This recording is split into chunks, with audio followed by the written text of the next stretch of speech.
nakita kong sinesermo na naman si Heidi tungkol sa nangyari kagabi. Lahat ng tao naka-move on na, siya hindi pa rin. Pinangangaralan ko lang yung bata, Vivian. Siguro naman may karapatan ako. Ikaw kayo nakapanakatingin sa akin dyan, ah. Baka mamaya matunaw ako niyan. Kung ganito lang naman tratuhin yung anak ko dito, papawiin ko na siya. Hanapin mo yung tunay mong anak. Kain ka na, oh. Ito kutsara, oh. Bakit ba ang kulit mo? They want to do a feature on you. Paano kung maungkat ang buhay ko? Walang makakaalam tungkol sa anak mo. Hindi ko naman sinasadyang masira yung regalo sa'yo ng tatay mo eh. Ano bang kailangan kong gawin para mapatawad mo ko? Andito yung pangarap ko na sinira mo.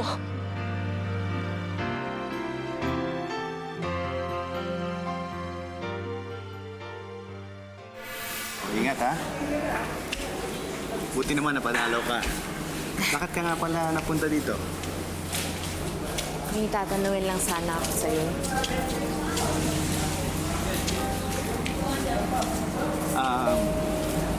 Bakit hindi ka na lang tumawag? Mas gusto kitang makausap ng personal. Ano ba yun? Sir, may nagana po sa inyo. Kasama po ng nanay nyo. Ayun po, oh.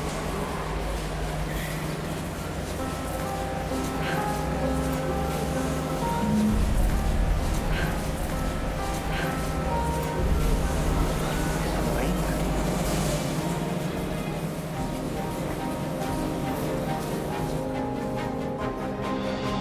Wala kasi akong ibang naisip na tawagan aside from you, Anton, that could help me with my project.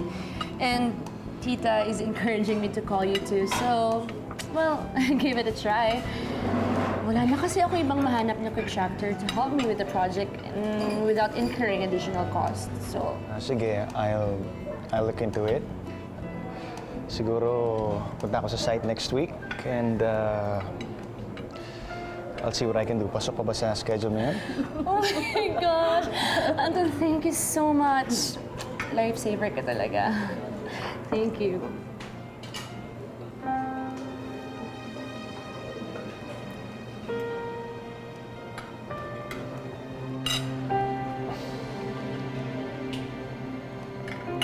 Lorraine, anak. Buhos na buhos kaya kasi sa trabaho, ha? Nakakalimutan mo ng sarili mo. Ilang taon na ang dumaan, hindi ka pa rin nakakahanap ng mapapangasawa. Tita, ayan ka na naman. Masyado ka kasing pihikan. Of course not. No, that's not true. Let's just say it this way. I gave my heart before to someone. And I was not able to get it back. Ganun talaga siguro, tita. Well, you can't wait for him forever. Baka naman oras na para mag-move on ka na, Lorraine.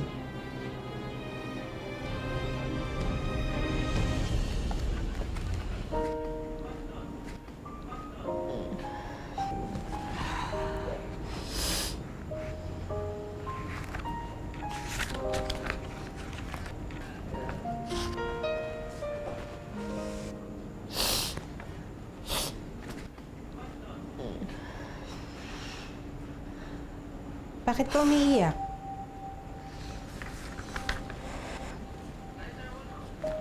Nay, Ano nangyari sa'yo?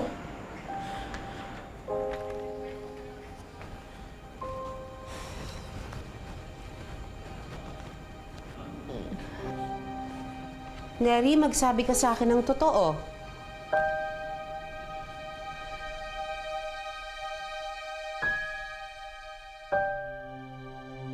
Vivian, you have a point. But it's so easy for others to say that. Well, ako kasi, pag nagmahal ako, bigay todo.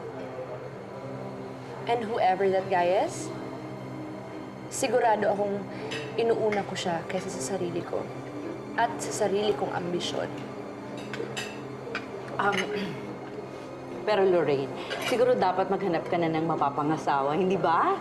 Dahil baka mahirapan ka ng mga anak. Hindi ba nabanggit mo sa akin noon? Gusto mo ng 3 anak? Oh my gosh, tita! Naalala niyo pa yun? Well, wait, that reminds me. Anton, Vivian, bakit hindi pa nadadagdagan yung daughter niyo? As far as I can remember, you want 4 kids, right? You also want a big family. Wala ba kayong planong dagdagan yung brood niyo? Hindi ako pwede magkaanak. Does that answer your question?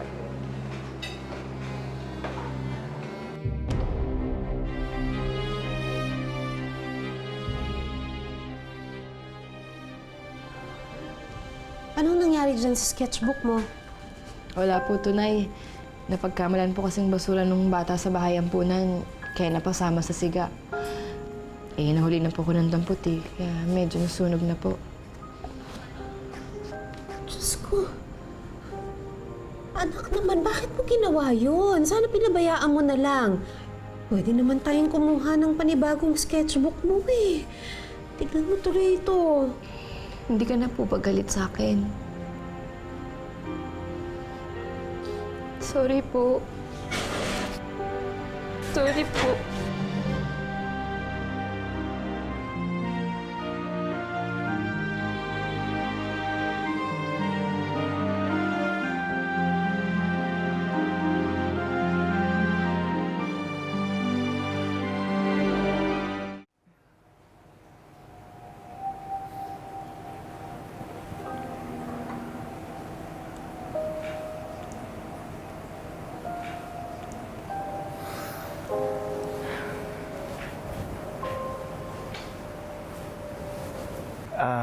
Ano nga pala yung sasabihin mo sa akin kanina sana?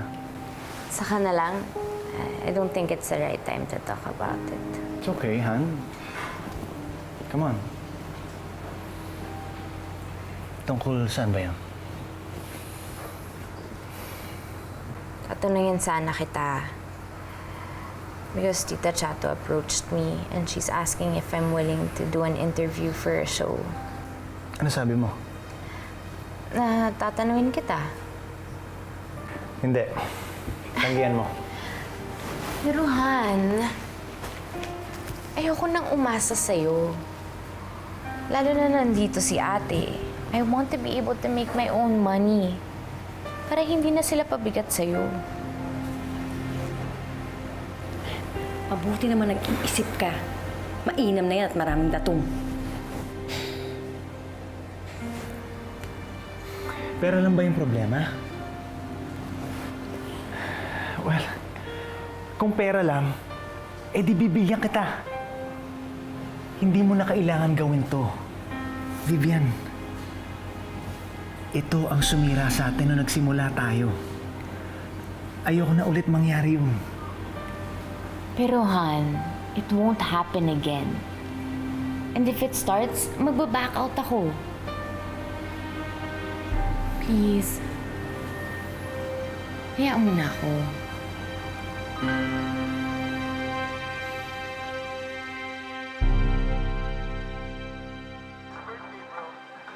Party? Ayos! And this is how you throw a party, yeah. Good! Ayos pala, pare. Parang nakamukon ka na. Short. Bagong araw, bagong simula. Go, Nelly. Kaya mo yan. Unay ako na dyan. Tulungan ko lang kayo. Okay na, anak. Sa construction yung daan ko eh. Samahan na kita. Huwag na po. Di ba may deliver pa kayo sa Concepcion? Oo. Ito naman, Nay. Oh, ginawan mo na naman ako ng baon. Eh, may pagkain naman sa bahay ampunan eh. Siyempre naman, anak. Ayokong magugutom ka. Tsaka mas mabuti na yung kahit anong oras pwede kang kumain.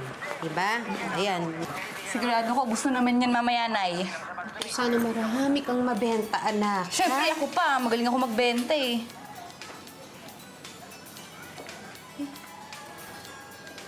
Nandito po tayo ngayon sa bahay ng mga Guevara. Excited na ba kayo?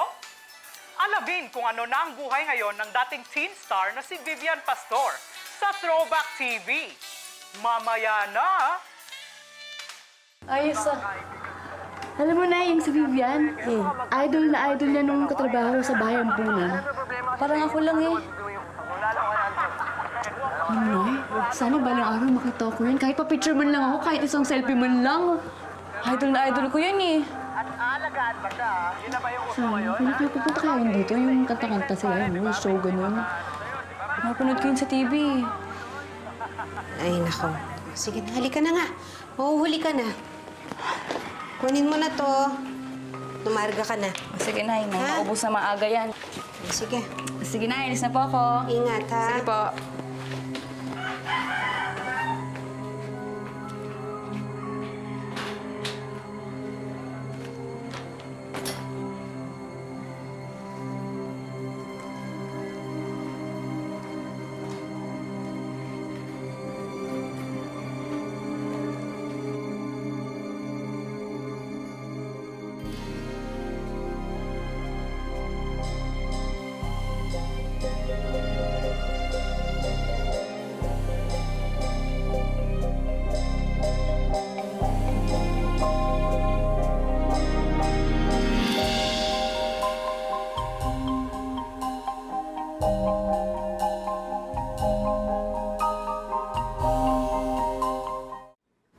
Yaya!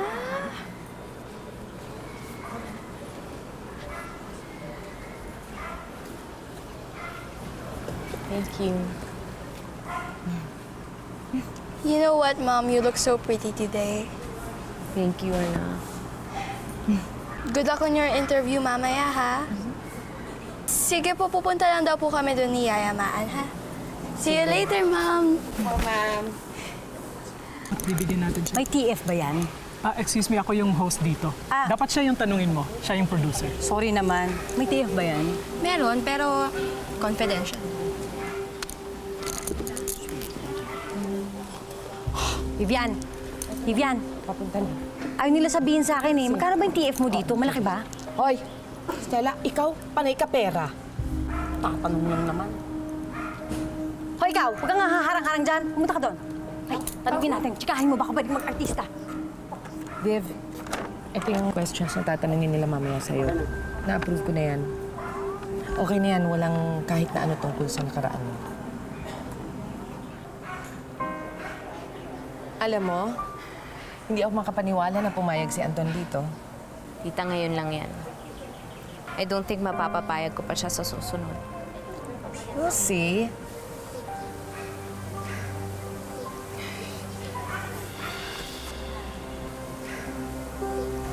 Tita, parang kinakabahan ako.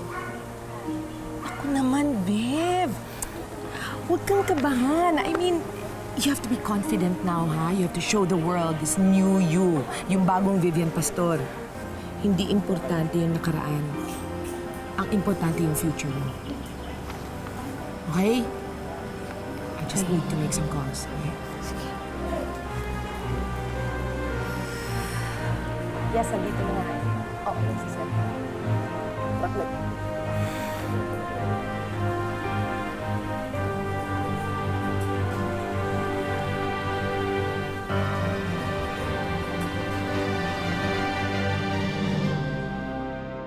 Okay, plastic mo na yan, Kuya Boy, oh. Dalawa na kami dyan. Ay, salamat na ko. Dalawa na kayo dito. O, sige ho. Ito sa'yo, Kuya. O, sukli niyo, Kuya. Isukli. Akin na lang. Nako, salamat, ha. Ate ka lang, ito ho. Ayan, salamat, ho. Thank you. Ayos to, ah.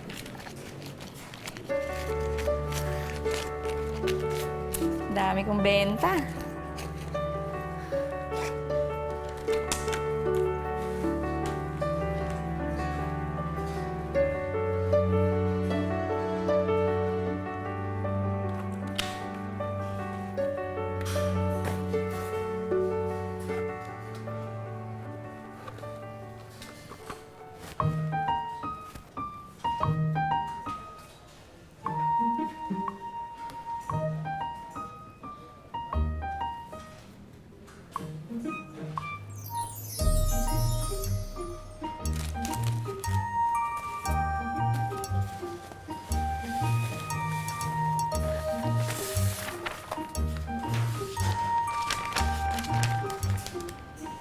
Ayan, ito.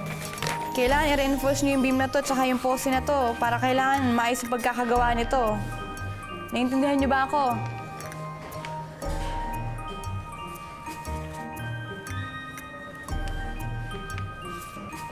Parang mali ito, ah.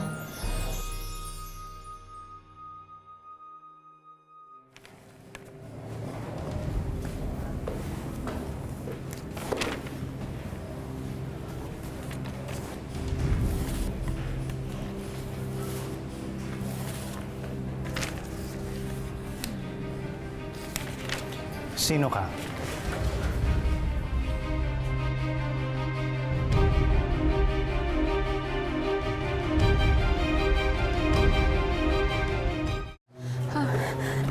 Pasensya na po.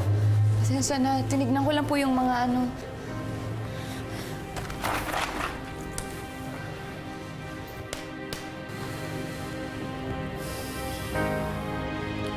Sir, nagtitinda lang po ng kakanin yan dito. Alam mo, hindi ka pwede magtinda ng kakanin dito.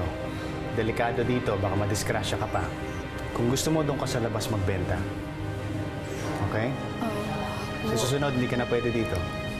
Okay? Opo, pasensya na po. Tara, Lee. Gusto niyo ho ba? Whiskey Gibbs na lang ho. Okay lang. Sige na. Tara na, Lily. Tara na. Kahit isa lang Sige ho. na, Rene. Salamat, salamat.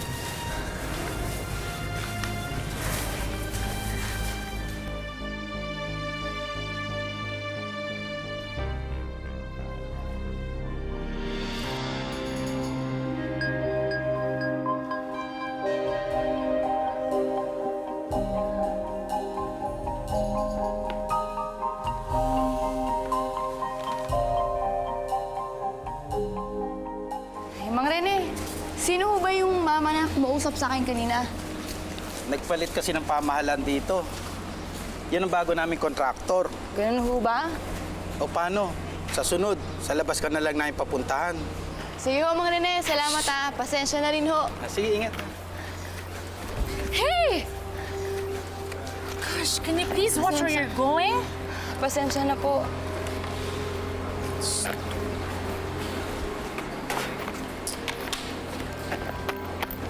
Are you okay? Hi. Yeah. Do you know that girl?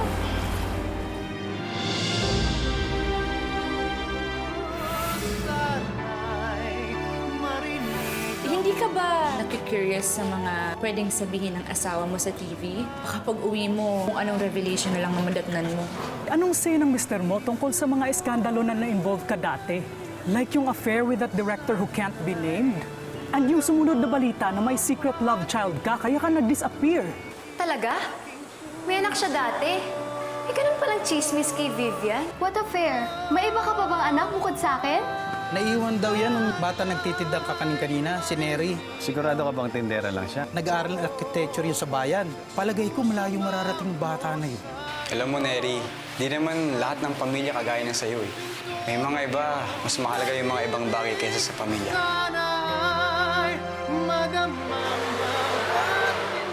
Magkano ba kailangan mo para umalis ka na dito? Gusto ko nang bumalik sa normal ang buhay ko at ang pamilya ko. Neri! Ang pakiusap ko'y nawa'y dinggin. Nagmamakaawa po ako. Iligtas niyo po siya lagi sa kapahamakan. At hindi ko po alam kung kakayanin ko kapag nawala siya. Muli aking napagtanto.